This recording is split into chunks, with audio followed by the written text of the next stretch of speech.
Om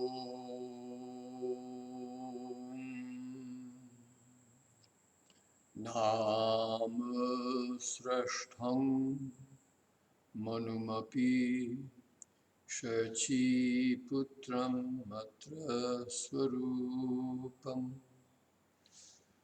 Rupam Tasyagrajam Urupurim Mathurim Goshtavatim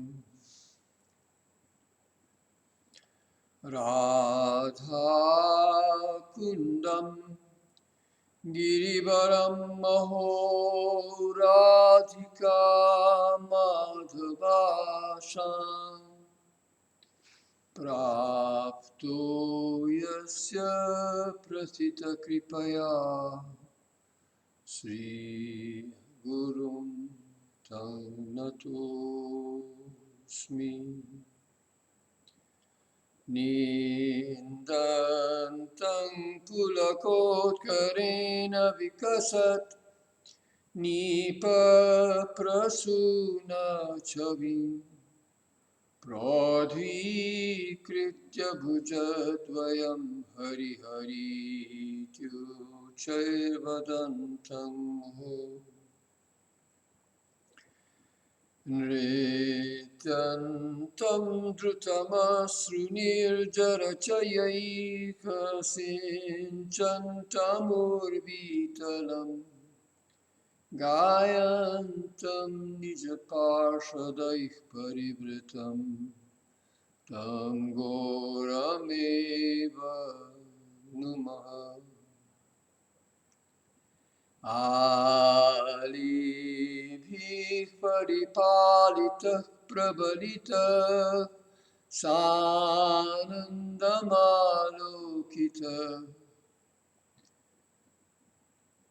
Pratyasham Sumanah Phalodaya Vidhao Samodamamoditah Vrindaranya Bhuvi Prakasha Madhura Sarvati Shai Sriya Radha Madhavayo Pramodayatu Mam Ullalasa Kalpa Drumaha Jai Rupa Sanatana Bhatta Raghunath Shri Jiva Gopala Bhatta Dasa Raghunath Echai Gosai Rakuri Charana Vandam Jaha Hoite Vignanash Abhishta Puram Hare Krishna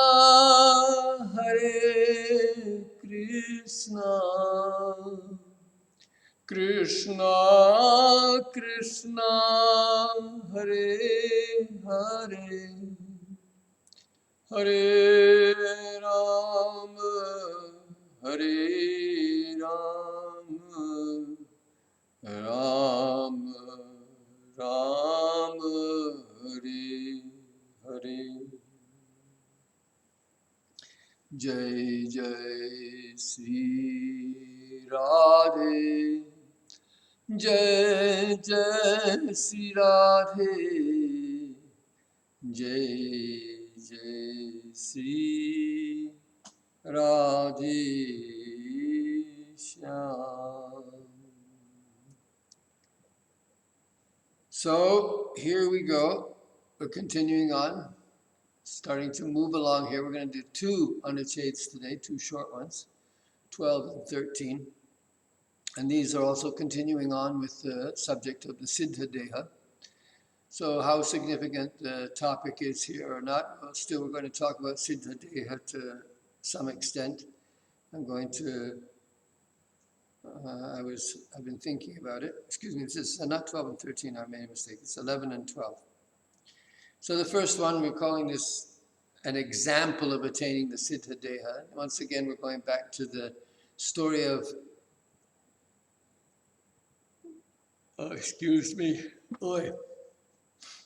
going to the story of Narada Muni in a previous lifetime, the story that he recounts in the first canto to Vyasadeva. We've already seen several verses from this section, from this account, and indeed it seems to have some special significance in this particular section. So let's just read. Yataivaha prayujamani maitam shuddham bhagavatim tanum arabdha karma nirvano nyapatat panchabhotika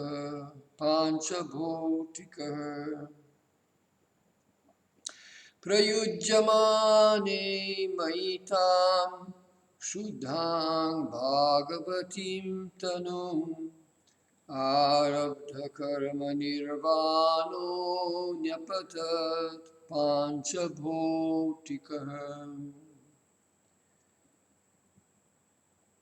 The prayujyamane is, of course,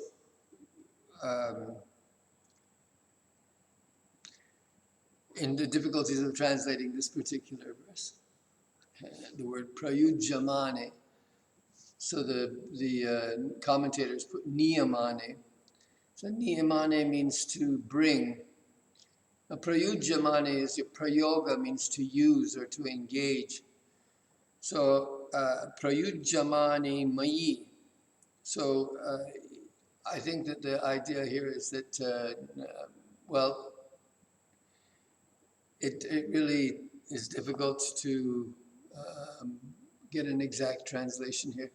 I think that if we use the word bestow or awarded, here we have awarded, so I'm probably following someone else here.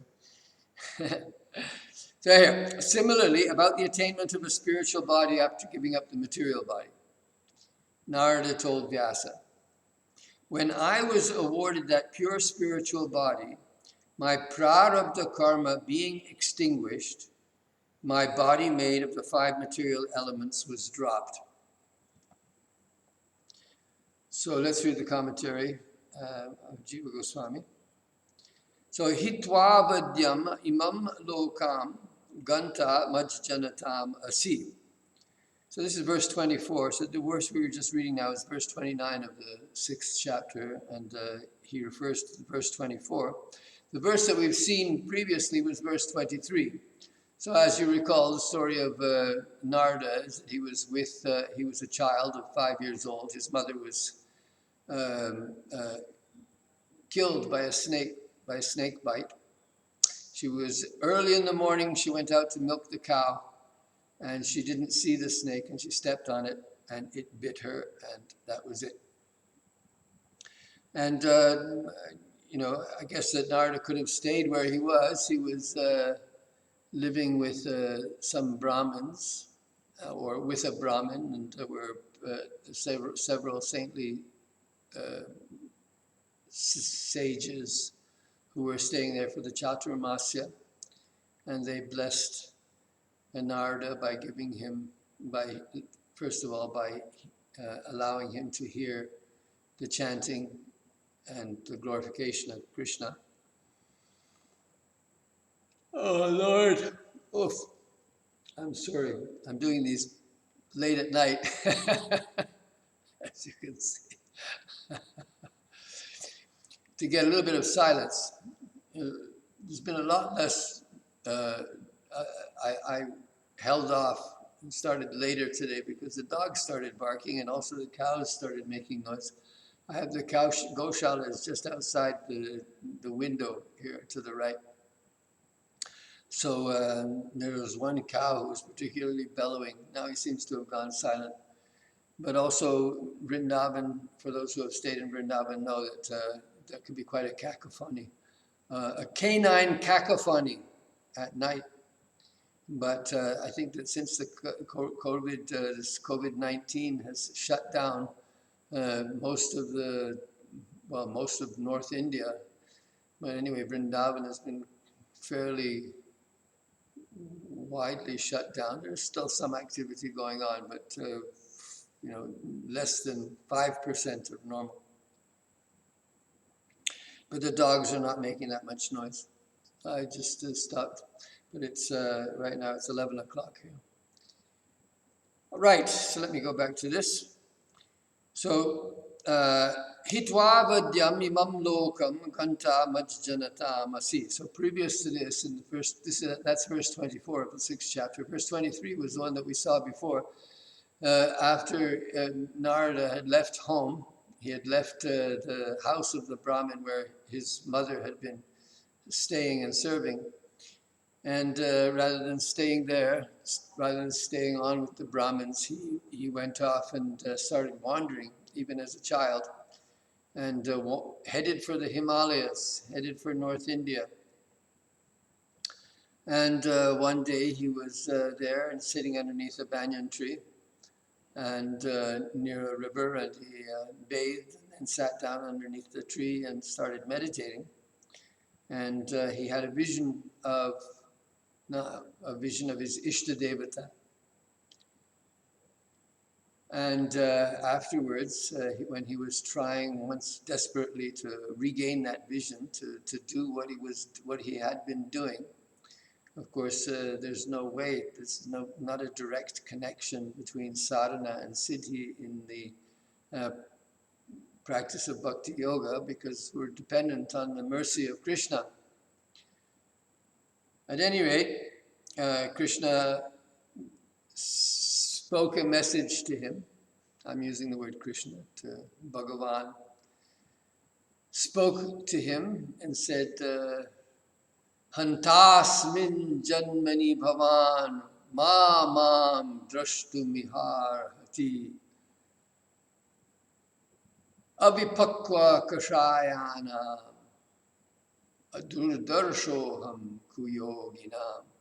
So the implication is that Narada was not yet perfected, and that Krishna had given him that vision of himself, a momentary vision of himself, just simply to increase his desire. And that Narada would have to continue his sadhana, and in the next life he would get Krishna's full blessings. So that's what's stated in the second verse. He says, Hitva vadyam imam lokam ganta majjanatam asi. So ganta asi, that's a future tense, periphrastic future. Majjanatam, you will become a direct associate of mine. And when you leave this world, you will become a direct associate of mine. So that was Krishna's promise that given to him there. Iti ya tanuhu Sri Bhagavata datum pratigyata. So Bhagavan had promised that he would give him a spiritual body. That's what he says, that Ganta Majjanatam Asi, you will become a resident of my world, you'll become my associate, you'll become my parshad. So in order to do that, you have to have a spiritual body, a Siddha Deha. So that was what he would promised him. So here that tam, so that's why the pronoun or the demonstrative adjective tam is being used, that body.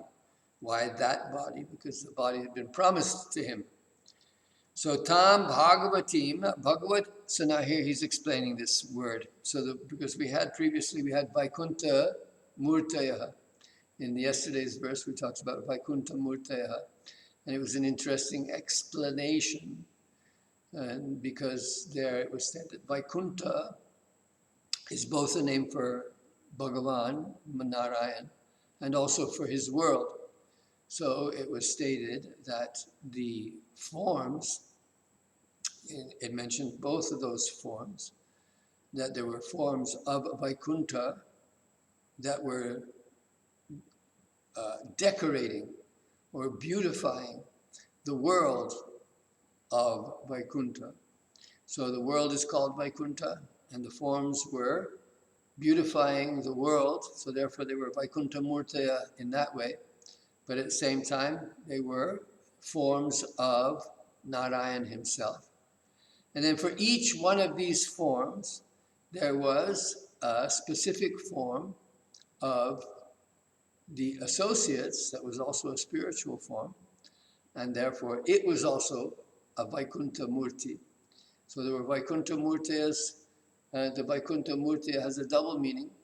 The one meaning that it was decorating the abode of Vaikuntha, and the other is that they were forms like those of Narayan. So he uses similar wording here, because he says Bhagavad Angsha Jyotir Angsha Rupam Shuddham Bhagavad Angsha Jyotir Angsha Rupam Shuddham Prakriti Sparsha Shunyam Tanum. So this body that was given was a Bhagavatim Tanum, as stated in the verse. So, and it was Shuddham, it was pure, untouched by the material nature. And the Bhagavatim means that it was a part. So yesterday the forms were, it was said that the Bhagavad, it was the same words were used, that the Bhagavata Jyotirangsa Rupam, that the forms were portions of the Lord's effulgence. So here also it's stated that this form that was given to Narada was a portion of the effulgence of a portion of Bhagavan. So Tanum, then he uses the word prati here, so that Sri Bhagavataiva Mai Prayujamani. So this is a little bit tough, it was for me. Prayujamani means engaged.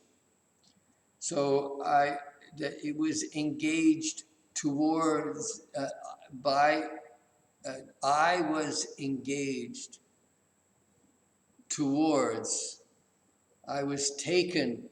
So the Prayujamani is given the gloss Niyamani. So I was taken by the Lord to that form.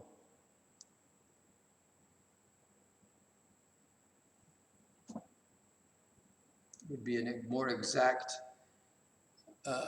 literal translation. So we put, when I was awarded that pure spiritual body. So when I was taken to that body, or I was taken towards that body by the Lord. So then, arabdam yat karma tan nirvanam samaptam yasya sa panchabhotiko nyapatat. So again, it says, my body made of the five material elements was dropped. But here, the prarabdha karma being nirvana. And the word nirvana is used here.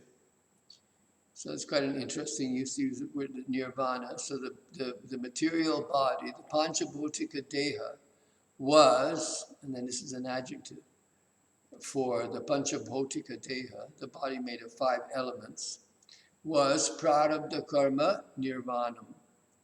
So that body is a creation of the material, is a creation of prarabdha karma. So prarabdha karma, the four kinds of karma, and of the four kinds of karma, the most sticky one is the prarabdha karma, because right now, this body is a consequence of my prarabdha karma. So whatever karmas, whatever mixture of sattva, rajas, and tamas I have performed in previous lives, that combination of karmas has resulted in this body. So to be free of prarabdha karma is something that's a sticky problem for most of the transcendentalists. The Vaishnavas claim that prarabdha karma comes to an end through the practice of bhakti. But here, this is a slightly different idea. because he's saying that the Panchabhotika Deha, which is a product of the prarabdha karmas, that prarabdha karma was extinguished, and so the body fell. Right? So this particular body is the result of my prarabdha karma. Prarabdha karma means the karmas that have started to exercise, who have not are producing their results now. So the results are, the body is a symptom of the production of the results of my previous karmas. So this body specifically is the prarabdha karma. It is the symptom of my prarabdha karma. So the end of prarabdha karma can only come by dying. That's what's being said. So we have other karmas because I have prarabdha karma now, but at the same time there's other karmas that I'm engaged in now. There's phalonmukam, there's kutam. There are karmas that have been gathered up from previous lifetimes and in this lifetime that are just waiting to be come to fruition. And there are other activities that are not even coming to fruition yet, but are just stored away, waiting for the time to come. And then the new karmas that I'm creating now as I go along. So these are the 4 different kinds of karma. Well, bhakti destroys all 4 kinds of karma. So people may ask, how can that be possible? Without dying, how can you be free of your prarabdha karma?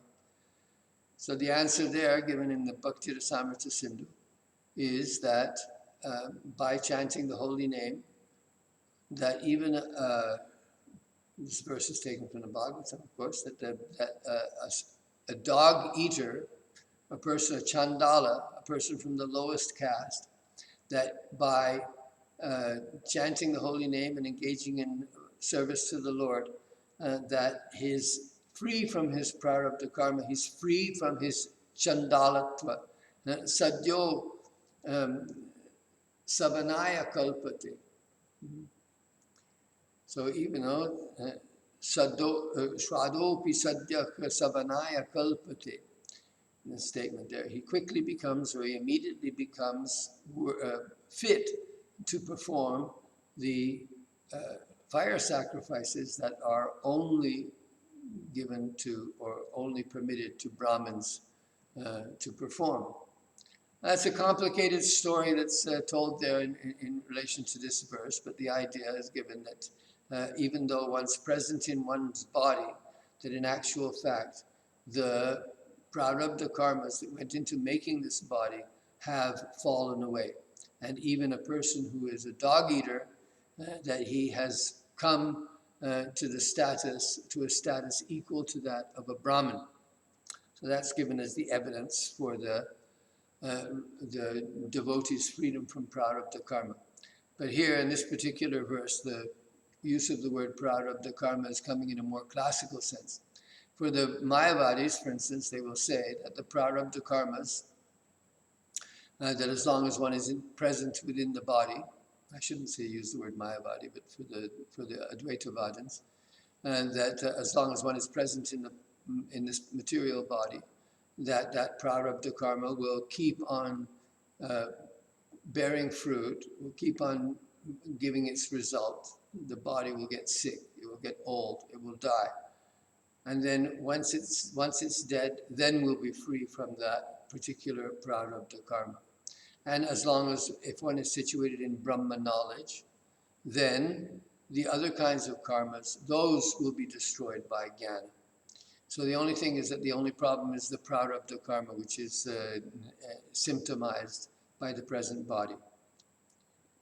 So like the potter's wheel, this is where the potter's wheel example comes in. The potter's wheel, one stops spinning it, but it continues to turn slower and slower until finally it comes to an end, it comes to a stop. So the material body made of 5 elements fell or was dropped. Here's the translation that we have. Bhagavan alone brought Narada the divine body that is a part of his partial effulgence and untouched by matter, and which he had earlier promised him in Srimad Bhagavatam 2:1624, when he said, "Casting off this defective body, you will attain the position of being my associate." At that time, Narada's previous karma was extinguished, and as a consequence, his material body, made of 5 elements, was dropped.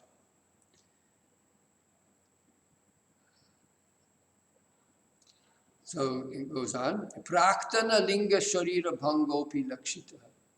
So along with that, because along with the gross body, there's a subtle body also. So this prarabdha karma is also manifested in the subtle body. So therefore he says that the subtle body was also fell along with the gross body. Tadrisha bhagavan nishthe prarabdha karma paryantam eva tat sthite. So Tadrisha bhagavan nishthe, so a person like Narada, who is completely fixed in devotion to Bhagavan,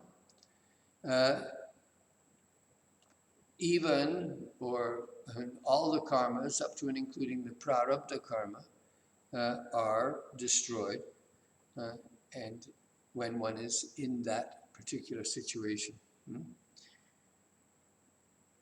So here he says, this further indicates that the previous subtle body was also demolished.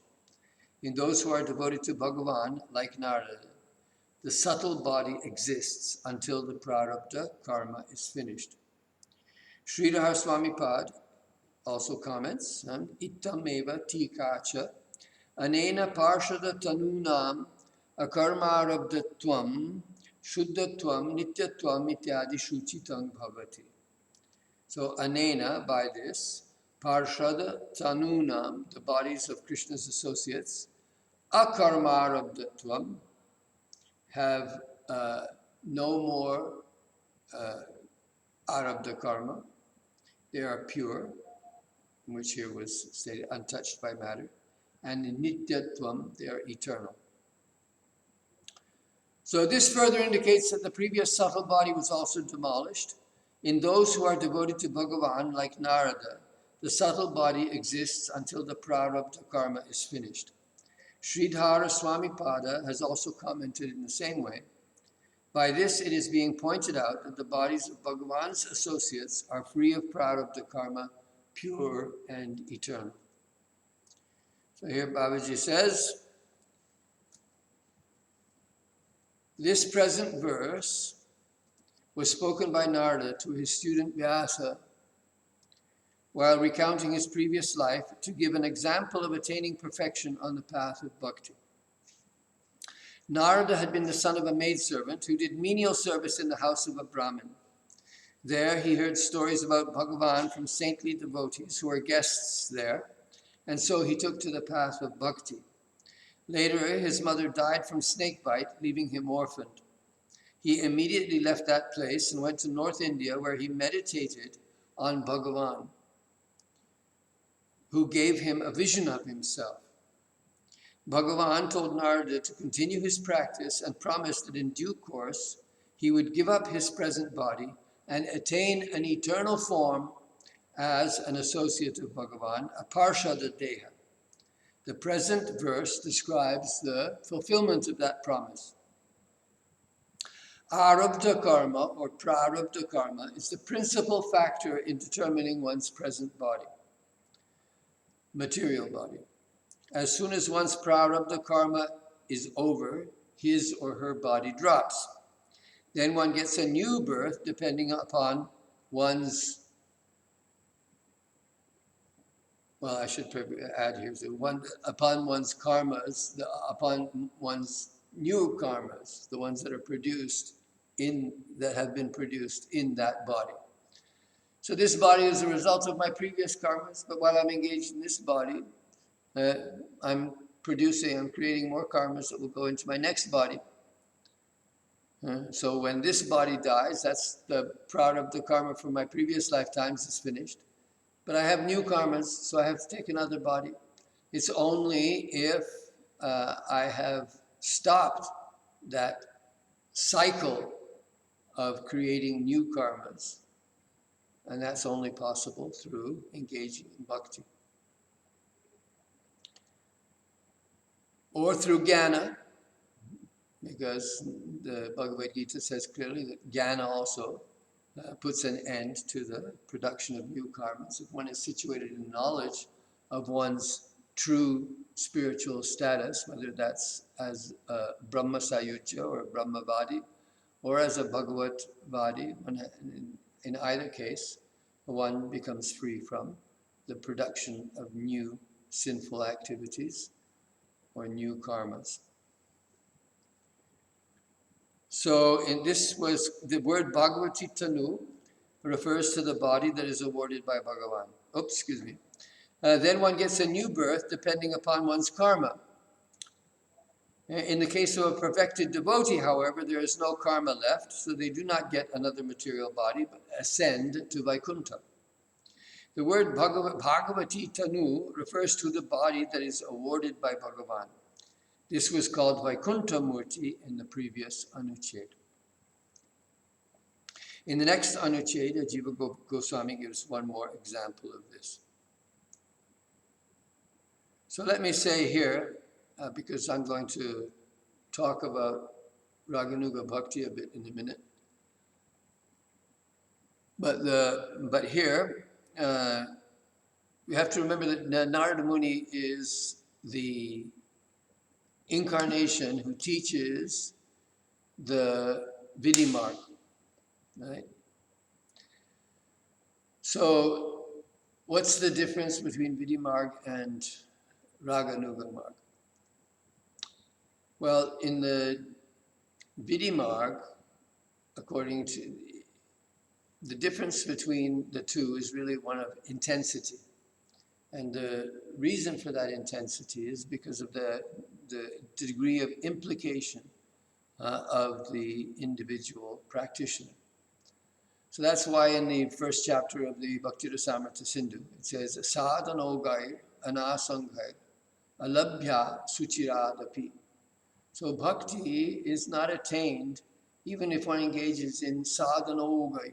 So oga means great amounts. So even if one is engaged in great amounts of sadhanas, chanting lakhs and lakhs of names, performing all kinds of austerities and doing all kinds of amazing things in devotion, memorizing verses, memorizing entire books of the scripture and so on and so forth. One can do all those things. But the word here used is anasanga.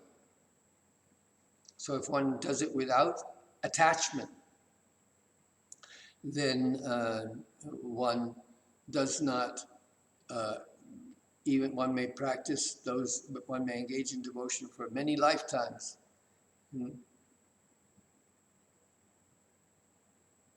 Bahu janma kore jadi sravana kirtan tabu nahi pai Krishna pade prematon.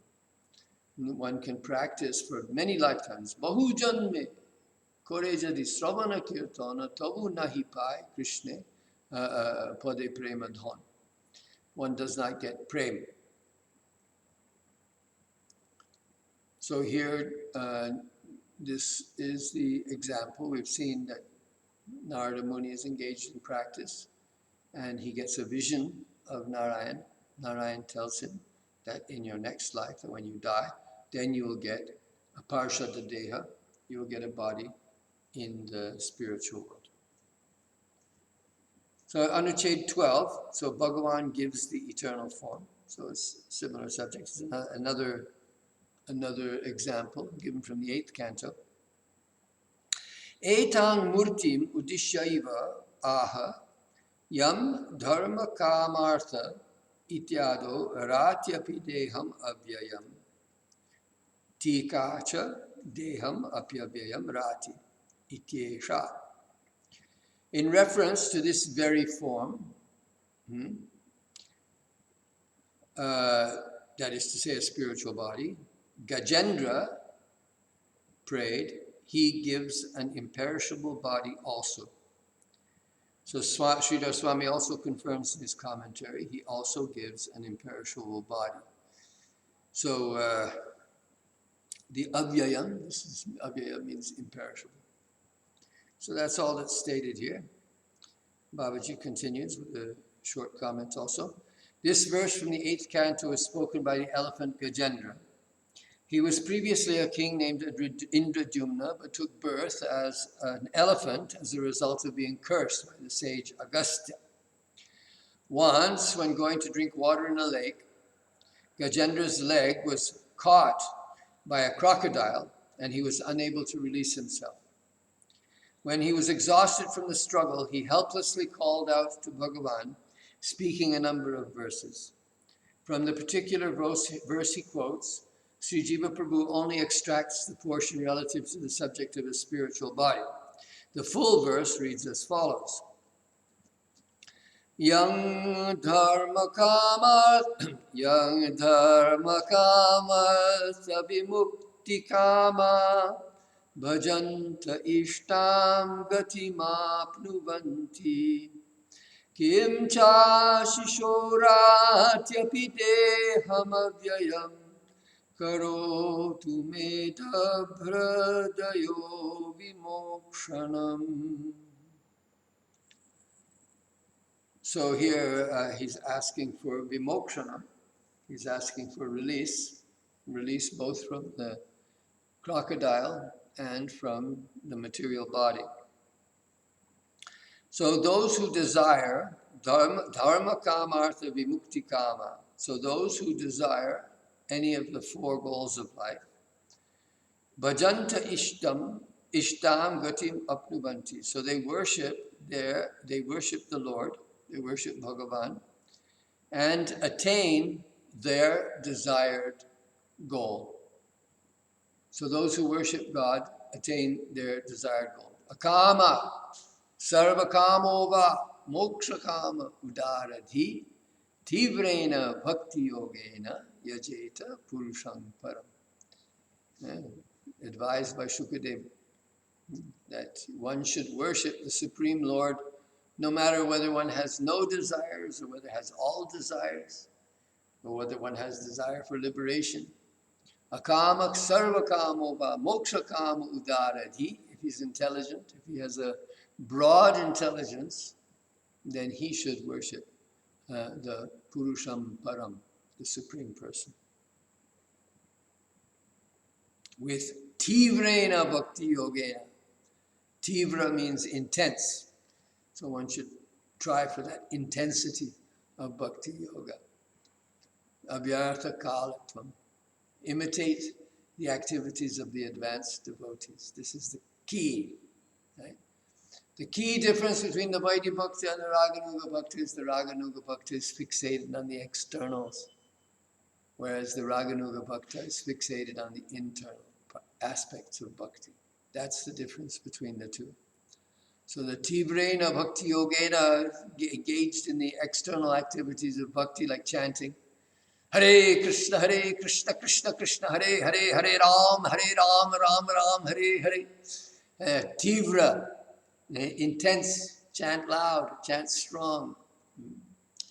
But that's an activity of the senses only, an activity of the tongue. Tivra, determined. But if one is doing Tivra Raganuga Bhakti, then that intensity is reflected in the internal aspects of Smaranam. That's why Smaranam is the dominant practice in Raganuga Bhakti. Not that one gives up chanting, but one has to fix the mind not on anything superficial, but on service. And on service to the form of the Lord directly. And that is where the Siddha Deha comes into the picture. So here he says, Gajendra continues, he says, King cha, Ashishorati api Deham Avyayam. So he gives, the Lord gives, Ashisha, gives blessings. Api, Deham Avyayam. He also gives blessings, including a spiritual body, an imperishable body. Karotu me dabhradayo vimokshanam. So may that Lord of unlimited mercy, of uncovered mercy, what is it here? From the plentiful in your mercy. May he give me liberation.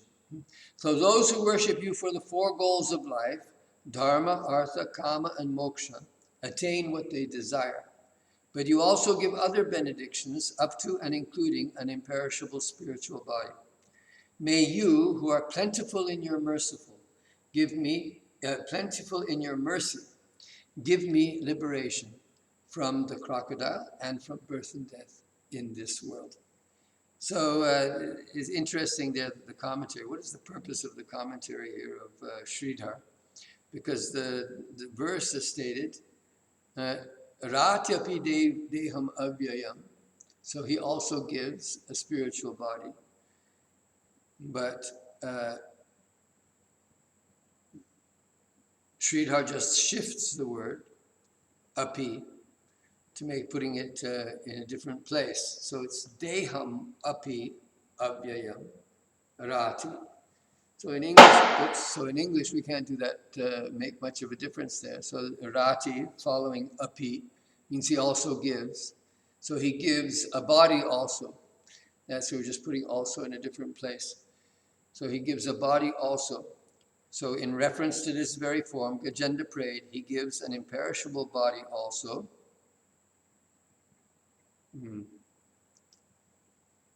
Sridhar Swami also confirms in his commentary, he also gives an imperishable body. Well, I think I'll switch those two around. Gajendra says he also gives an imperishable body. And here he says he gives an imperishable body also. Still haven't figured it out. What's the difference between the two? It pretty much means the same thing. So I put here, this is my comment, that I stuck in. The commentary of Sridhar is only to clarify the syntax of the verse, since the word api also is to be read with imperishable body, and not only with other benedictions. So that he took it out. So he took out the words kimcha shisho ratyapi deham avyayam. Well, I'm not fully satisfied that I've got the proper emphasis here. See if I can fine-tune that one. Well, I've already said one or two things here. So now this is Siddha Deha. In these examples, it's just saying about the Siddha Deha, and it doesn't say very much about the way that we use the word Siddha Deha in the context of Raganuga Bhakti. So I said one or two things here, but I think I'll read the commentaries that I made on in the blog post, and one can read what I'm just going to read it here and see whether it works out all right. So I've written numerous articles on this blog, and so I've given a link to all those articles that have been given the keyword Siddha Deha. So I think there were 26 articles. That doesn't mean those are the only places the word Siddha Deha appears. Those are the only places where it's important enough that I put it in the keywords. At any rate, if you want to read up on the Siddha Deha, I've written 26 articles where there are some connection to the Siddha Deha is discussed. And some of those will be further mentioned here in this, or referred to in this article. Most of them are related to the role it plays in Gaudiya Vaishnava sadhana. So in yesterday's class, Babaji mentioned Gaudiya Vaishnava sadhana, and that's a specialty, he mentions there, a specialty of Gaudiya Vaishnava sadhana. meditation on the Siddha Deha. Indeed, it is impossible to imagine Raganuga sadhana without it, because Raganuga sadhana is a sadhana of identity. This has also been discussed in several articles on the blog. If you look up the keyword identity sadhana or sadhana of identity, in the Bhakti Sandarbha, Jiva Goswami says that there are 9 principal activities of devotion, right? Sravanam, Kirtanam, Vishnu, Smaranam, Padasevanam, Archanam, Vandanam, Dasyam, Sakyam, Atma, Nivedanam. So in the Dasya, what is Dasya? So the idea that I am a servant.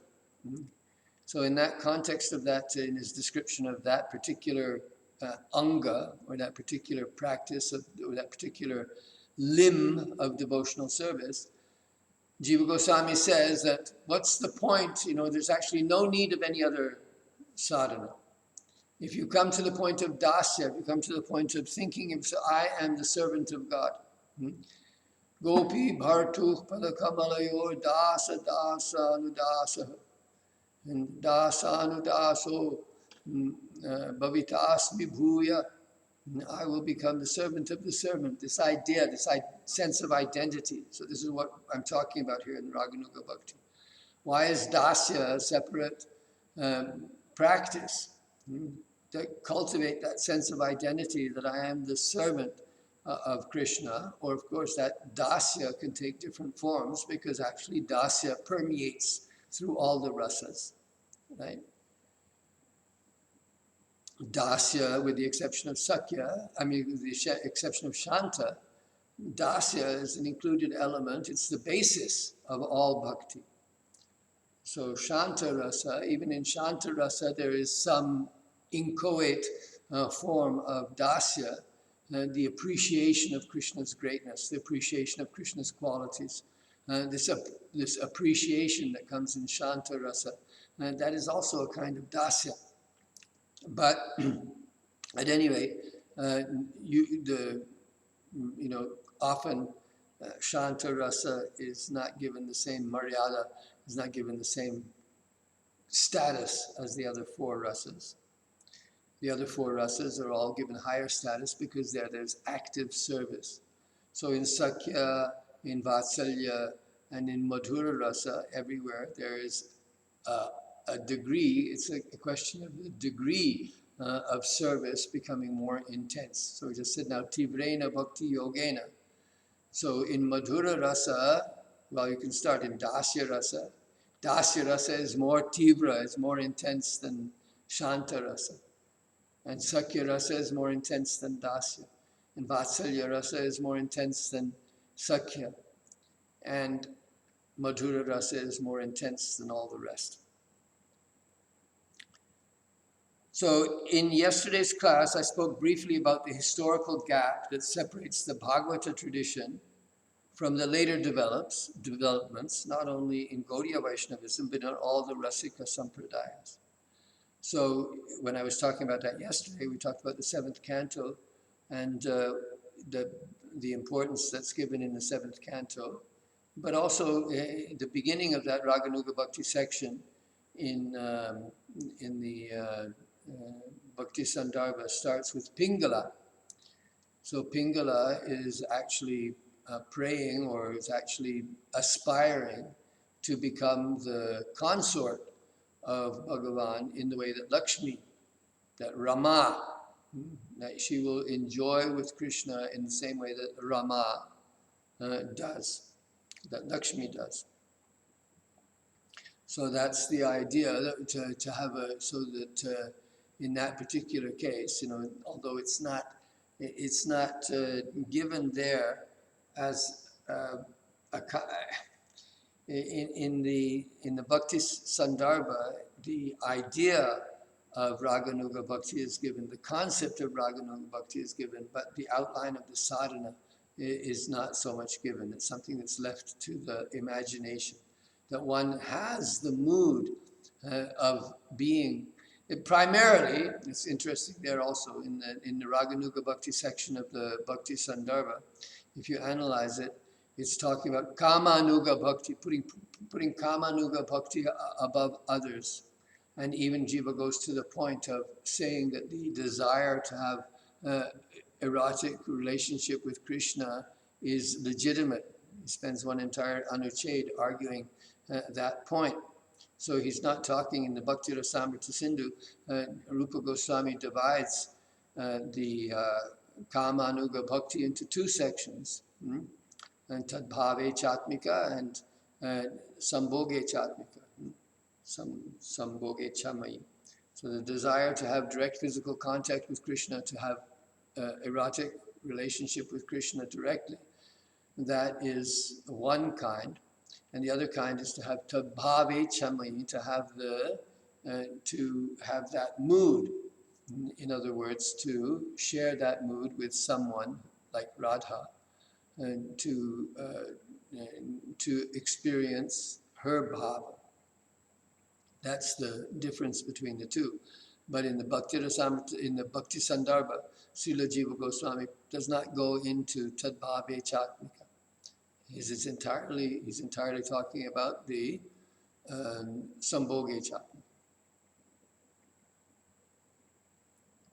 At any rate, so that's why I'm saying that the developments that are there in Gaudiya Vaishnavism and in the other Rasika Sampradayas in Vrindavan, they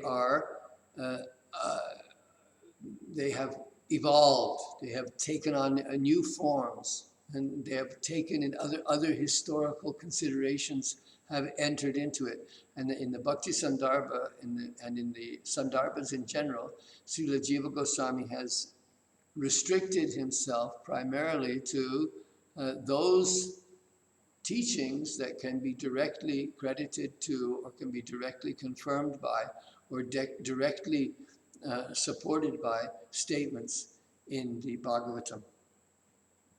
The Gaudiyas were pioneers in this practice, but maintained their fealty to the Bhagavatam, even knowing that ultimately one has to settle on a clear identity in the Siddha Deha in order to attain perfection in sadhana.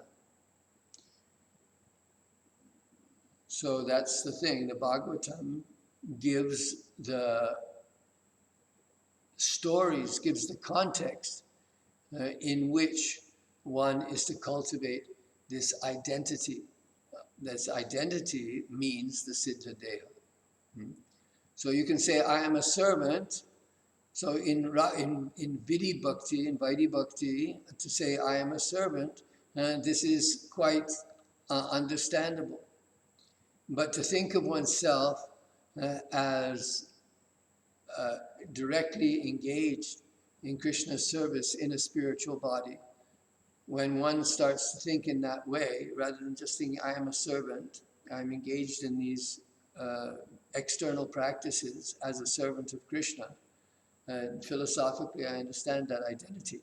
But to have that direct engagement, this is why also in the Bhakti Sandarbha, towards the end of the Raganuga section, Srila Jiva Goswami says that Raganuga Bhakti is primarily practiced in the Vrindavana context. Well, that's easily understandable because Jiva Goswami is giving emphasis to the Kamad Gopyaha, to the mood of the gopis. So the Gaudiyas were pioneers in this practice, but maintained their fealty to the Bhagavatam, even knowing that ultimately one has to settle on a clear identity in the Siddha Deha in order to attain perfection in sadhana. So this idea of Manjari Swarup, and this is not found directly stated, even inferable in the Bhagavatam. One has to do a lot of inferring in order to get it out. One has to first infer the preeminence of Srimati Radharani from one particular verse, or one particular or a couple of verses there in the Bhagavatam, where one gopi is described as being the most preeminent among them. And then the idea, then from that one has to be so imbued with admiration for that Radha and to recognize her glories as the Swarup Shakti, as the Haladini Shakti, as the Mahabhava Swarupini, in order to take up, in order to value service to her in such a way that one thinks that Radharani's giving pleasure to Krishna is the way that I give pleasure to Krishna. I serve Radharani's giving pleasure to Krishna, and I am rewarded when Krishna gives pleasure to Radha.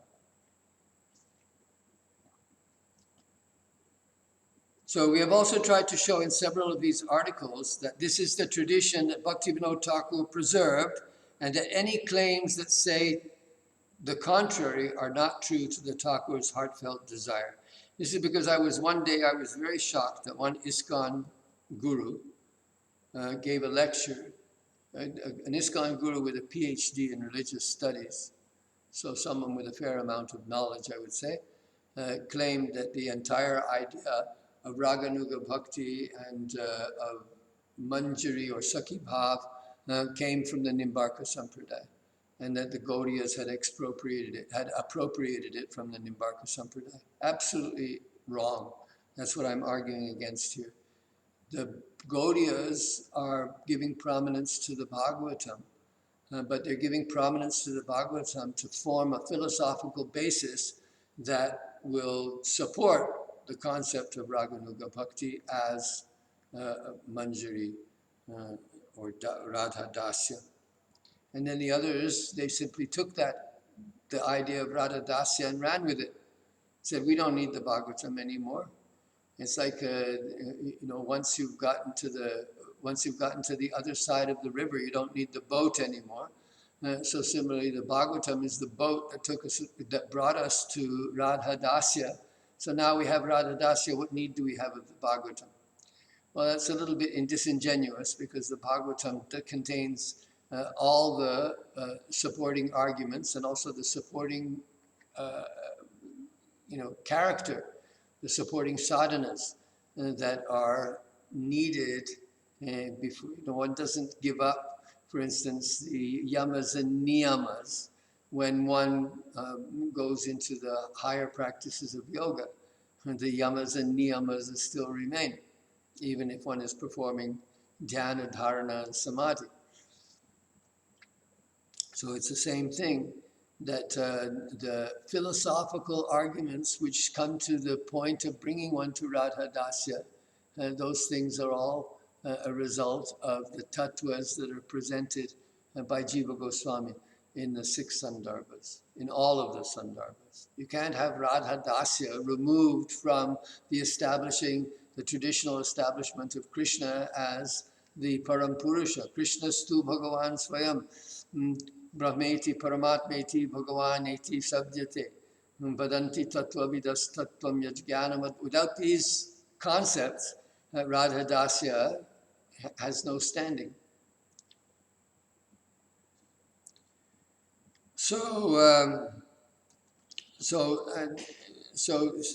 But that's irrelevant. I mean, I'll go down to this and come to, because and also in some sections of the Vaishnava world, even those who place great faith in Bhaktivinoda Thakur, because Bhaktivinoda Thakur wrote some things. He said, "More Siddha Deha diya, Raje more jai loya." Let me just show you that. There's a couple of verses there in the. Where are we now? Here we go. Yeah, so this is from Bhaktivinoda Thakur's famous song, which is called Krishna Nama Dhore Koto Bol. So he says, Premera Kolika Nam, Adhuta Rasera Dham, Heno Bola Koraye Prakash, Ishata Vikashita Hoya, Dekai Nicha Rupa Guna, Chitta Hariloy Krishna Pas. Purna Vikashita Hoya, Braje More Jai Loya, Dekai Mora Swarupa Vilas. More Siddha Deha diya, Krishna pashe rakhe giya, e dehera kore sarvana. So of course Bhaktivinoda Thakur was a great believer in the power of the holy name. So the holy name, just like we're saying, the holy name remains with us throughout all the practices of devotional service. One doesn't engage in smarana doesn't stop chanting the holy name in order to engage in the smarana of Radha Krishna. There's tad aparityagena, specifically stated by Jiva Goswami when he's talking about smarana in the Bhakti Sandarbha. So here, the holy name is a burgeoning flower bud, the amazing abode of rasa. It manifests so much transcendental power. When it is even slightly revealed, it shows me its own spiritual form and attributes. It steals my mind and takes it into the presence of Krishna. When the name is fully revealed, it takes me directly to Braja, where it shows me my personal role in the eternal pastimes. It bestows on me my eternal spiritual identity and form, places me by Krishna's side, and completely destroys my identification with this material body. But if you think that this means that chanting the holy name can be done without these other practices, that's actually incorrect. Sadhano gaira nasangaira alprapya suchiradapi. The bhakti, even if one chants the holy name day and night, in vidimar, without anasanga, without asakti, without an attachment to a particular identity in the lila, one won't get there. One won't get that prem. One won't get that direct association. So all these things that are spoken of, also in the Chaitanya Charitamrita, in the 20th chapter of the Antya Lila, in the last chapter when the Shikshastakam is being presented by Kaviraja Goswami. Prabhu kahe suno Swarupa Ram Rai. Kalo Harinam Sankirtana Parama Upai. The Harinama Sankirtan is the supreme process in the Kali Yuga. But in there, he says that it's a Sarva Sadhana Udgam. The Sarva Sadhana Bhakti Udgam. So the holy name is the source of all the other practices of devotion. So it's not that one chants and only does chanting and doesn't do any kind of devotional practice. It's not that one chants the holy name and then neglects smaranam. That would be ludicrous. So the holy name brings us to the practice of smaranam.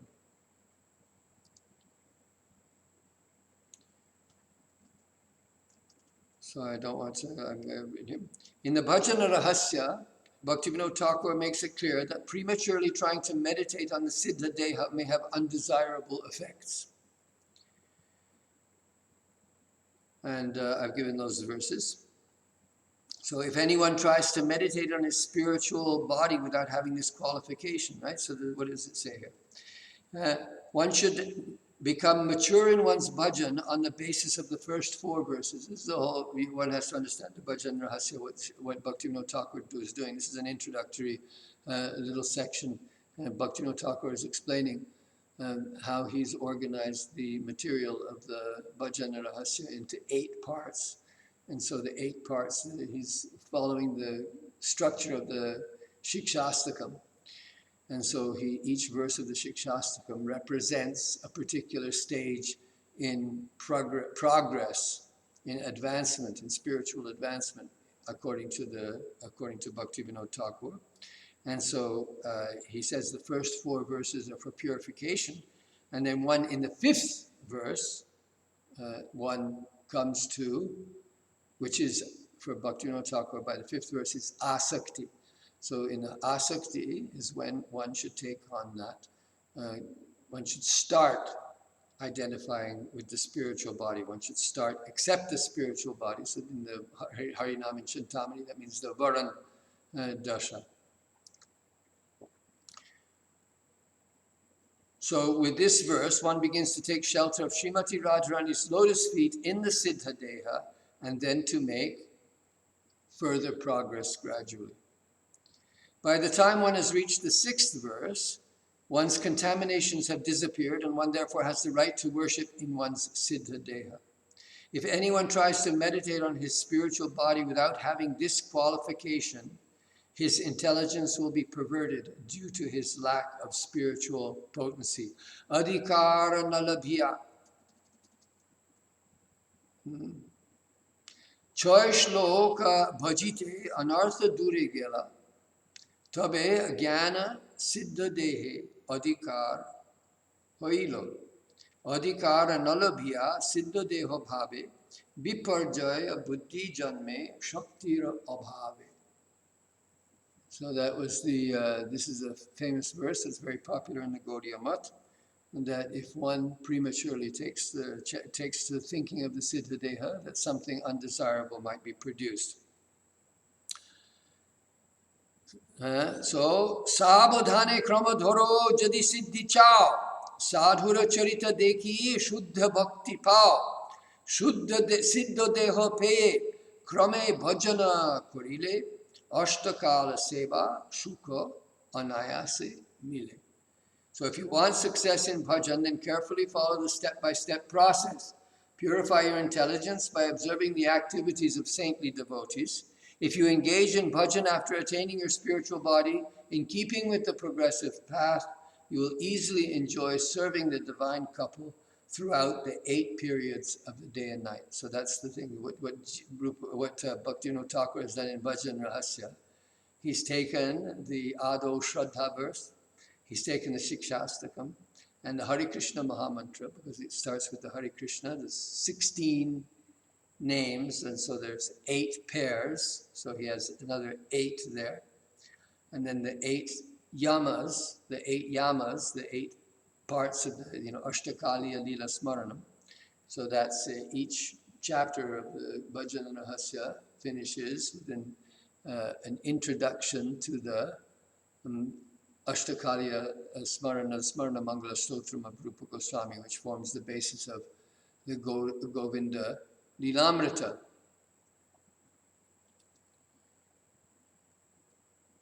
So Bhaktivinoda Thakur has written his own verse here. And so that comes in the 5th chapter also. Abhimanam parityaja prakrita vapuradishu Sri Krishna kripaya gopi dehe braje basamyaham Radhika nuchari bhutva parakiya rase sada Radha Krishna vilaseshu paricharyam karomyaham. I have given up my identity with this material body and everything connected with it.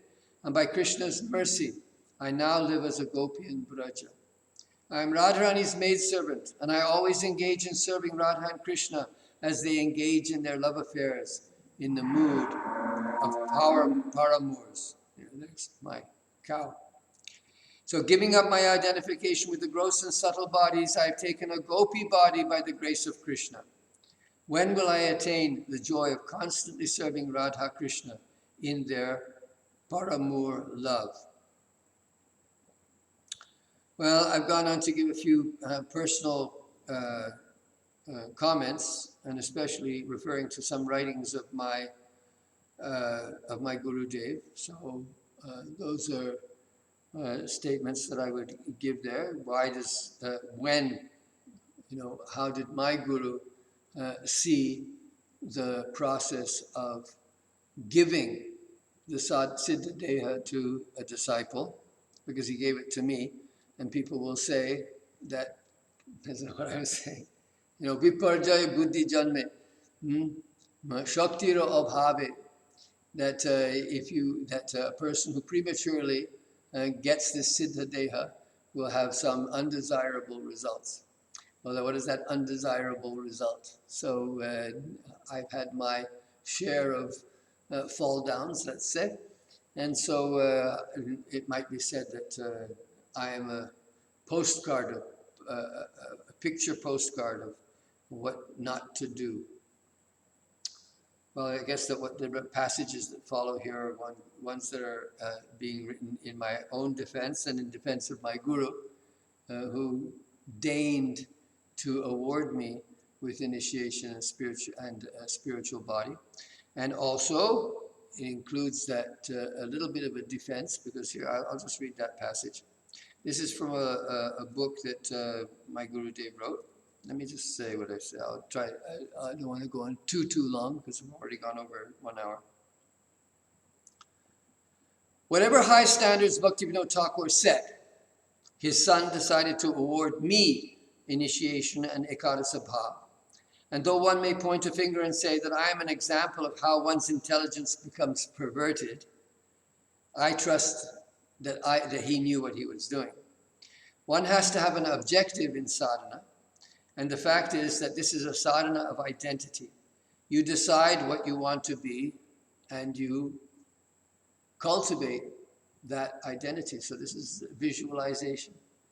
Just like nowadays you hear so much about visualization and the secret and things like this. Well, we're doing the same thing. We're engaged in the process of visualization, what it is that we want to become.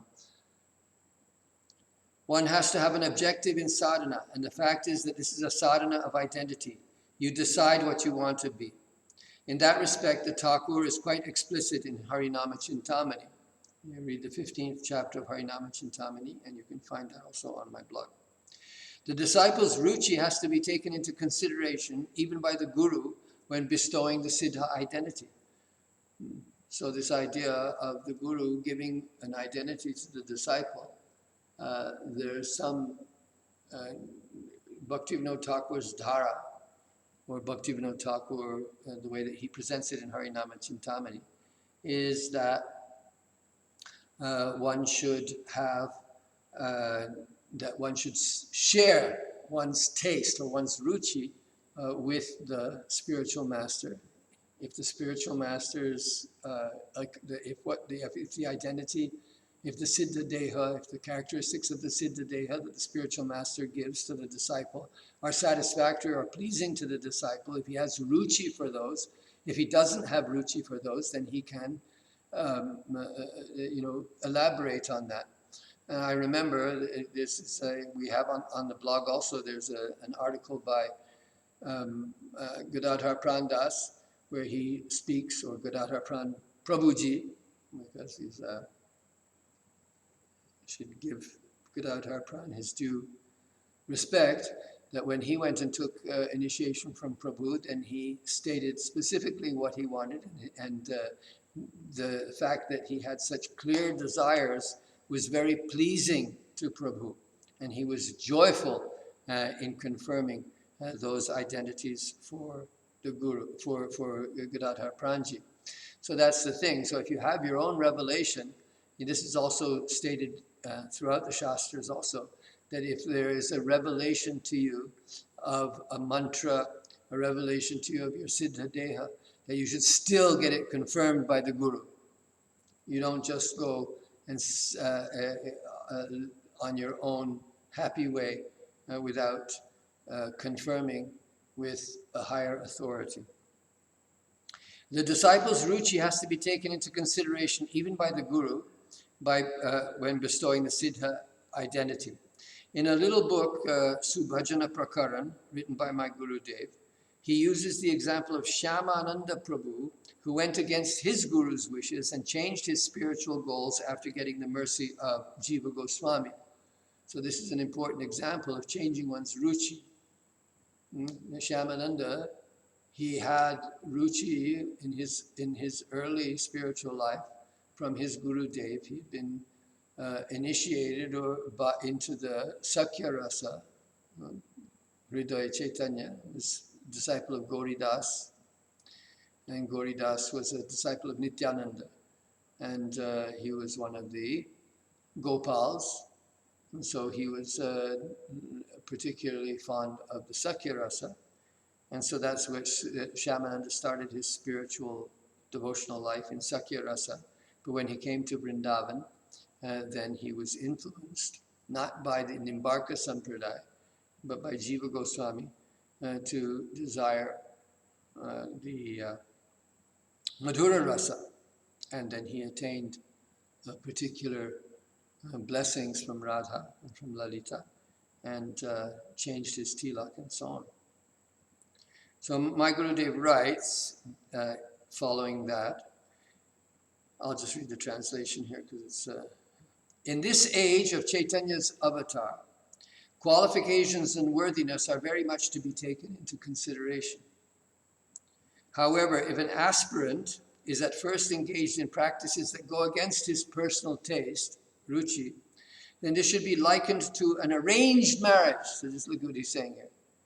And this should be likened to an arranged marriage and will be so understood when his intelligence awakens. Later on, however, when he comes in contact with a pure guru and gets his mercy, then he is awarded a service to Krishna that is in line with his tastes. One should then know that this is a perfect case of the parakiya rasa. And so you should accept it as being the ultimate mood. So, even if one is initiated into one particular rasa, but then one changes one's ruchi, it's found that one's ruchi is not clearly fixed in that rasa, then one encounters a guru who trains him, or who teaches him, or entices him, or attracts him to a different rasa, particularly speaking a higher rasa, madhura rasa, then that should be considered like a parakiya rasa. The first, if you use Shyamananda as an example, his relationship with Hridaya Chaitanya and his Sakya rasa were like an arranged marriage. And then when he took to Madhura rasa, and that was like Parakiya rasa. So the Sarva Dharman Parityajya Mamekam Sharanam Braja, this idea that's contained in the Bhagavad Gita of giving up previous dharmas in order to trade up to a higher rasa. This is legitimized by that verse in the Bhagavad Gita.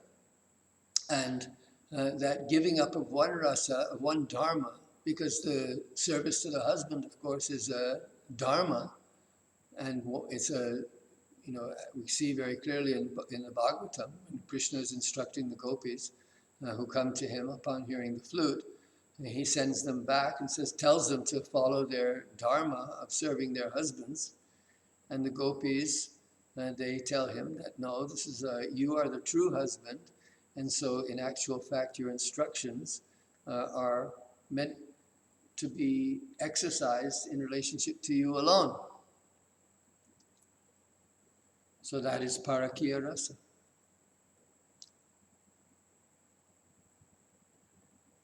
Also, my Gurudev has written in another little booklet about his own bhajan.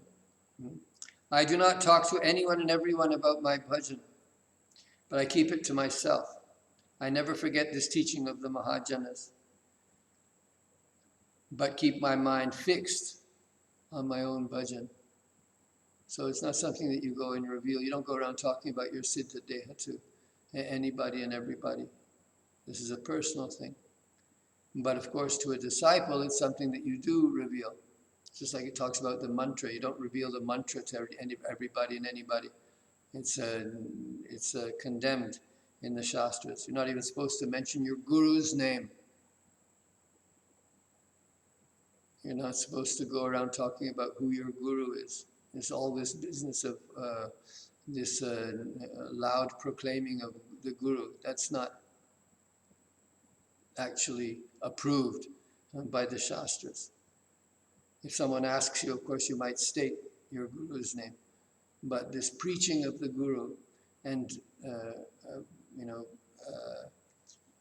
sort of going out and recruiting disciples for your guru, this goes a bit outside the scope of what is legitimate in bhakti. Anyway, Prabhu says that he follows this instruction, that he doesn't go around talking about it to anybody and everybody. So it's improper to think that it may be so that there are some people who give the Siddha Deha to people who are unqualified, and they think that it's some kind of a special and some kind of enticement to entice people to come. And of course, this goes on. There are people who are practicing, who are playing the role of guru, and they try to entice people towards them by having dangling some carrot in front of them. And so this is something that they can say is a special feature of what they have. And this is what really Bhaktivinoda Thakur is warning against, cheapening the giving of the Siddha Deha. But if a person is eager for bhajan and is a worthy candidate, worthy of receiving this knowledge, who follows the path of the saintly and is not interested in sense gratification, if he has faith and asks for instructions in this bhajan, then I freely give it to him. So the important thing is that the disciple should ask. He should want it. He should come and specifically request it. Without showing the desire, he should be deserving, but he should also desire. So, though I could not be more undeserving, so let's just, there's one, I'll just finish up here.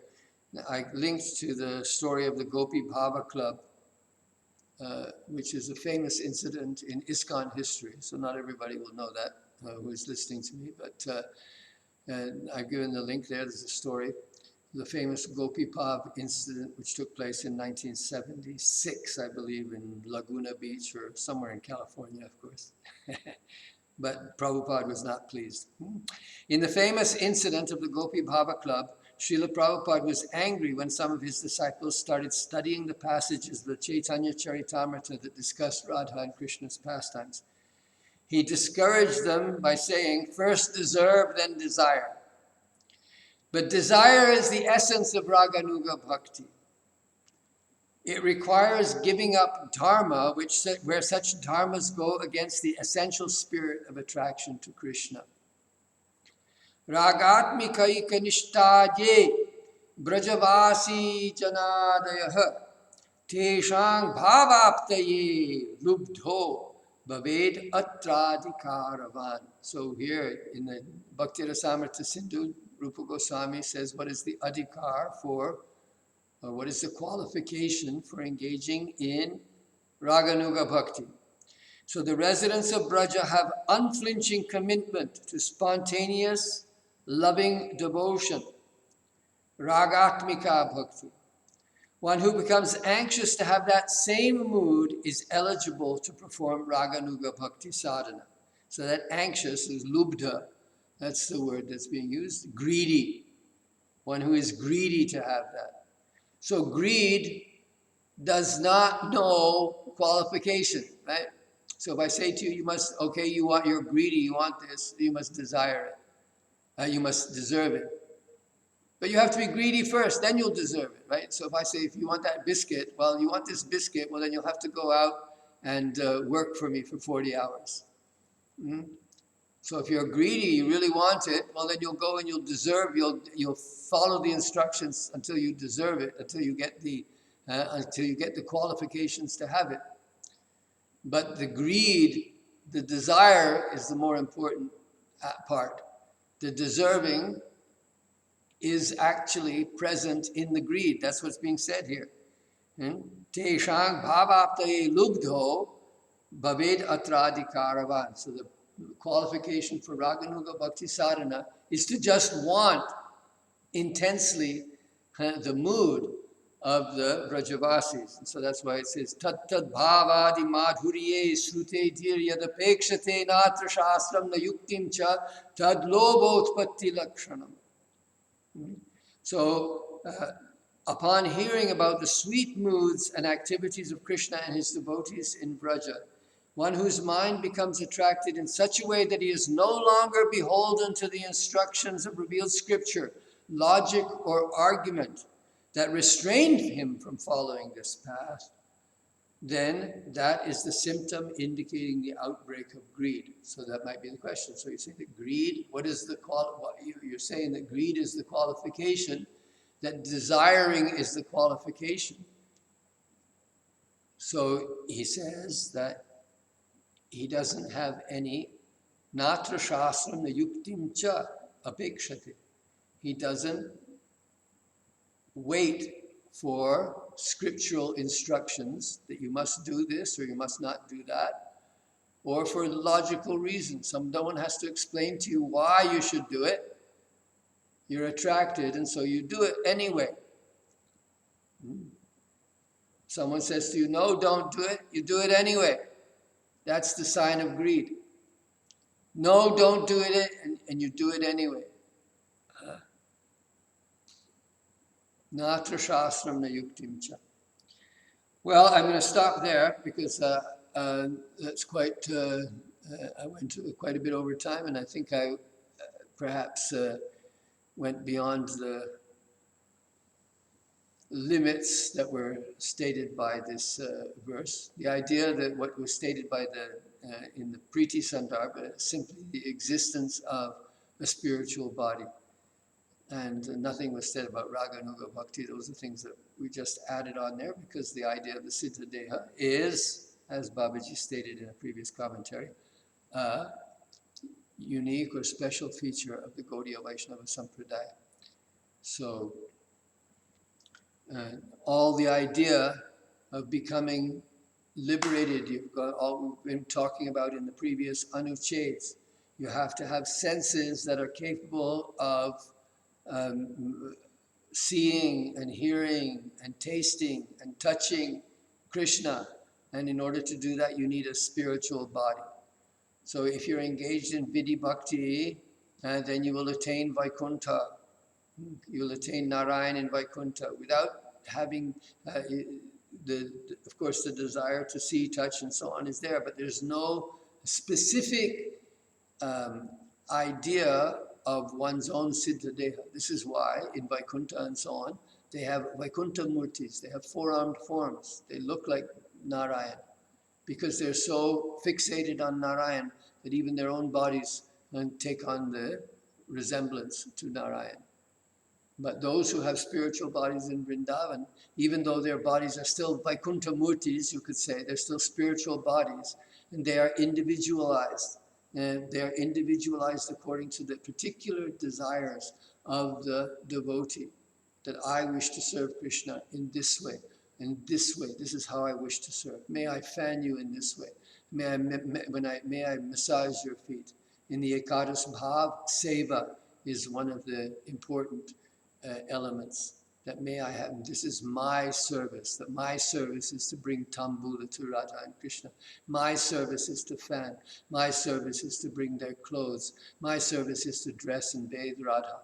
These are the services that I engage in. Though I there may be many services that I do, and this is my one particular domain. This is my special, my special realm of expertise, and my special.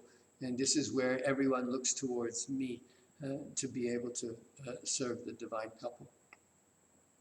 So these are important distinctions that have to be made. And these distinctions are made in the Bhakti Rasamrita Sindhu most directly. And of course, they are made also by Jiva Goswami in Bhakti Sandarbha and here in Priti Sandarbha as well. Jai Jai Sri Radhe, Jai Jai Sri Radhe, Jai Jai Sri Radhe Shyam. Sarve bhavantu sukhinah, sarve santu niramaya, sarve bhadrani pashyantu, ma kaschid dukkha bhag bhavet. Purnam madhah purnam midam, Purnat Purnam Udachyate, Purnasya Purnamadaya, Purnameva Vashishyate. Om Shanti Shanti Shanti Hari Om Tat Sat. Jai Jai Sri Radhe.